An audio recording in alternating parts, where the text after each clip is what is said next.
Well, welcome back. Today I'm working on, this is the biggest size of bowl that I do, which is a 10-incher. Big piece of cherry, pine cones and moss. First step, we got to flatten this out so I can get a faceplate on it, and then we'll get it on the lathe and get turning.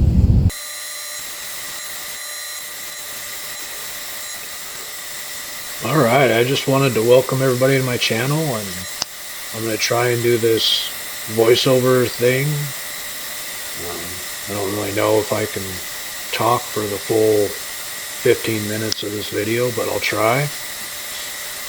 Here I'm just flattening her down, like I said, to get the faceplate on it. This whole YouTube thing is pretty new for me, so this is all experimental. There, I just found the middle of the bowl and getting that faceplate put on. Now this size bowl is roughly 10 inches. It's quite a big bowl for my little lathe. Really, I should be using something bigger, but it can do it. It just doesn't quite have the muscle you need.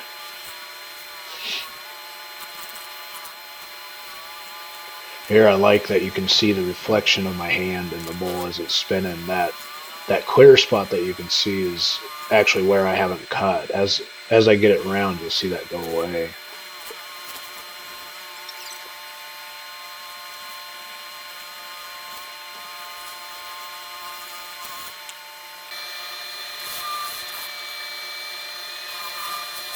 This thing here, this bowl, it really fought me.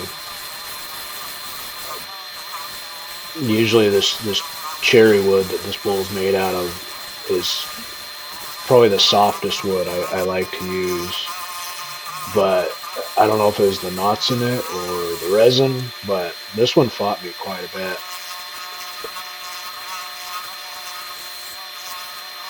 Here I'm just trying to get, basic shape put into it.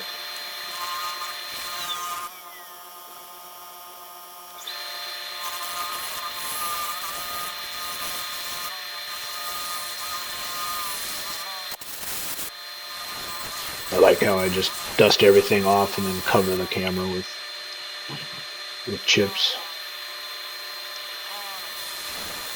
One of the hardest things about doing this, recording yourself, is making sure your camera's in the right spot as you're doing it. I mean,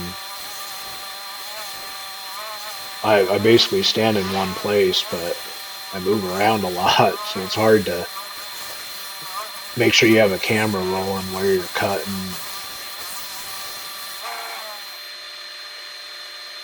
Here I'm checking to see how much more I gotta cut down.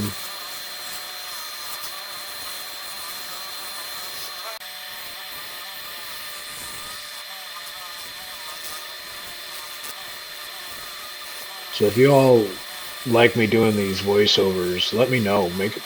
Send me a comment, tell me any advice you want to give me. Really, I'm open to it.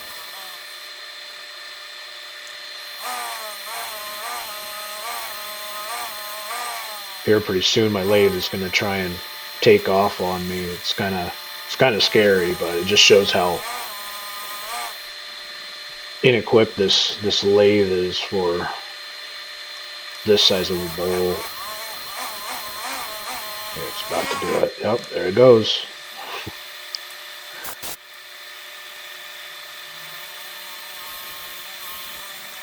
Don't really think about it, but that's a lot of weight there spinning around, and if it's out of balance or off, if the weight's off, it can be pretty difficult to turn these things. Don't really think about how much resin weighs versus wood, but when it's spinning around like that, you'll know.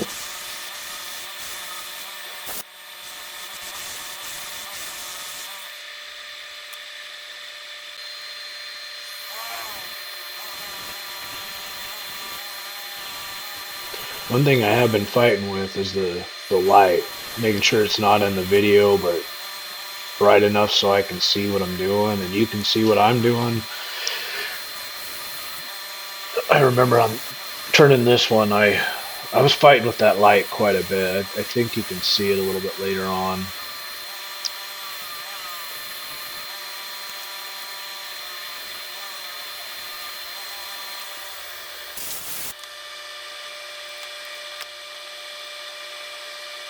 There, I'm just marking that mark I put on is the smallest it can be.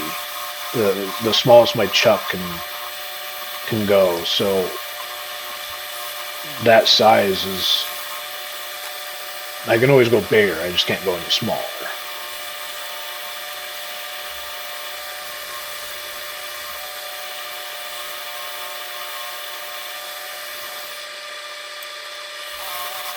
I decided it wasn't deep enough there, so I cut it in. Like I said, that cherry's a little softer, so I tend to make them a little bit deeper for the bigger and softer woods.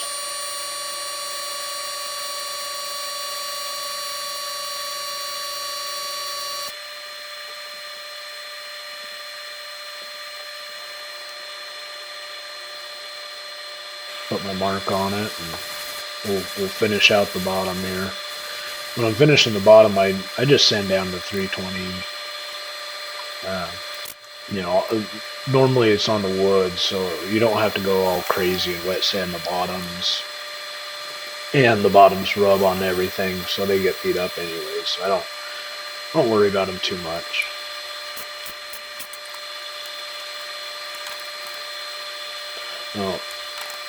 Now normally with my bowls, this step is cutting out or drilling out the middle to set my depth.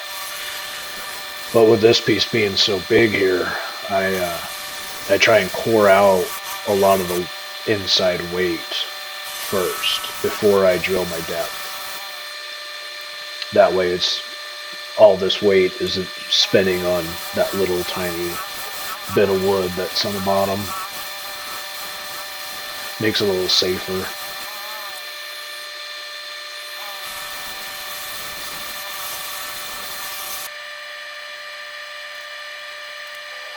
I tried to give you a different view here, or at least see the depth of the bowl. I kind of covered up the tool though. Like I said, I'm trying to figure this whole thing out.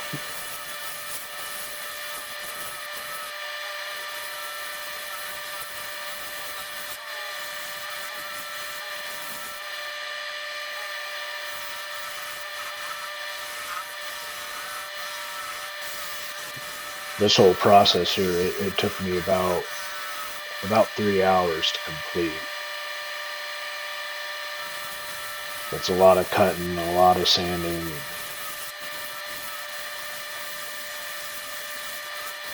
Bigger the bowl, the longer it takes.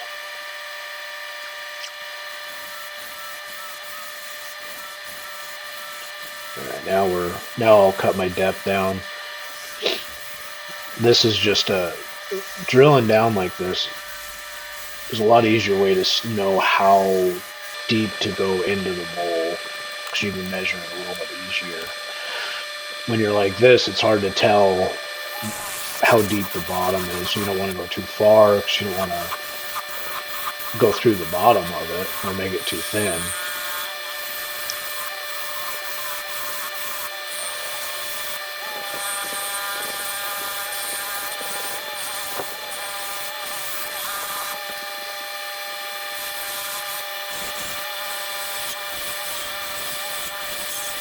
Here we're just slowly working all that material out, trying to get it even all the way through.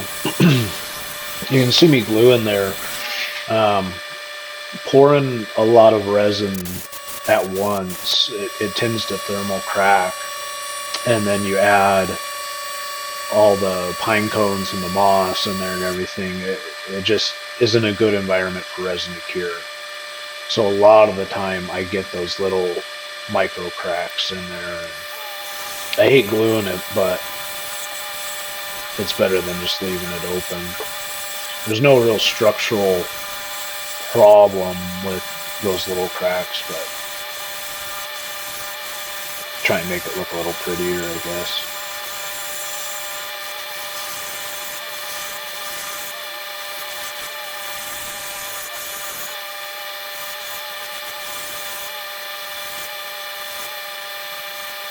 So there, I'm fighting with the light. It's always in the way. I need to figure something better out.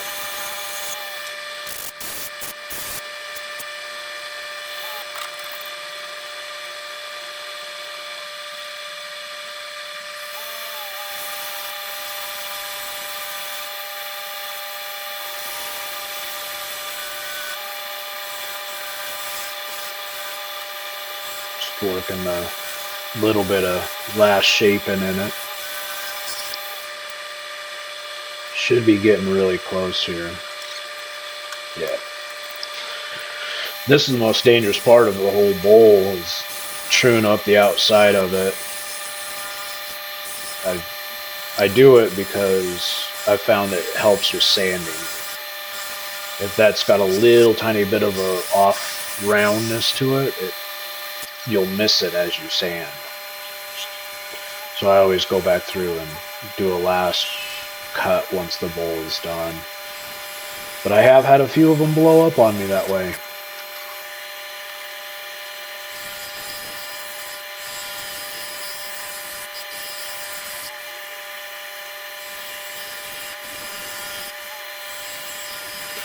Alright, we're about to the sanding part of this project. I'm going to put on some music for y'all and let you